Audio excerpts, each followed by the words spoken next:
చంద్రబాబు నాయుడు గారు ఈ మధ్య నెలకు ఒకసారి ఎవరో ఒక దళితుడి ఇంటికి వెళ్తున్నాడు ఏరుకుని.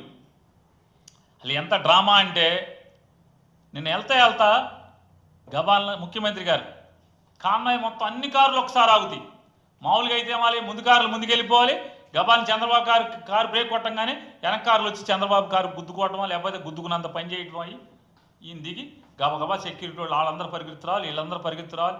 ఏమైపోయిందో చంద్రబాబు కారు ఆపాడని చెప్పని పరిగెత్తురాలిగా అంత కాన్వాయ్ అంతా వచ్చి స్లో అంతా ఆగుద్ది. ఈయనొక్కడే కారు దిగుతాడు. సెక్యూరిటీ ఆఫీసర్ కూడా ఎవడో వెళ్ళడం పక్కన. కేవలం ఆ లోకల్ ఎమ్మెల్యే మాత్రం వెనక కారులోంచి పరిగెత్తుకొస్తాడు. ఈయనొక్కడే ఆ ఇంట్లోకి వెళ్తాడు, వాళ్ళతో ఇంట్లో వాళ్ళతో మాట్లాడతాడు. అన్నీ ముచ్చటించి అన్నీ మాట్లాడేసేసి మీకు ఇల్లు శాంక్షన్ చేస్తాను. అసలు ఎలా బతుకుతున్నారు ఇట్లా అని చెప్పని. 14-19 ఇతనే ముఖ్యమంత్రి, అప్పుడు బతకలేదు వీళ్ళు.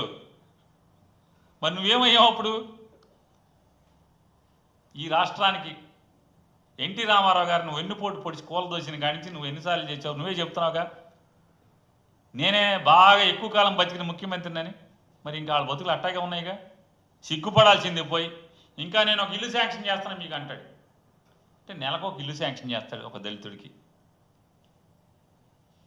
Pre planned drama. మామూలుగా సడన్గా ముఖ్యమంత్రి రోడ్డు మీద కారాపి ఇంట్లోకి వచ్చేప్పటికి మధ్యాహ్నం పూట అన్నం తింటానో నేల మీద గిన్నెలో, అంత పేదరికలు అంటే ఏముంటాయి? అన్నీ అక్కడ తుడుచుకున్న బట్టలో లేకపోతే తుండో చెప్పులు అక్కడ ఉండాలి కదా. అసలు మామూలుగా ఎంత నీట్గా ఉంటుందో ఇల్లు చూడండి ఒకసారి. ఈ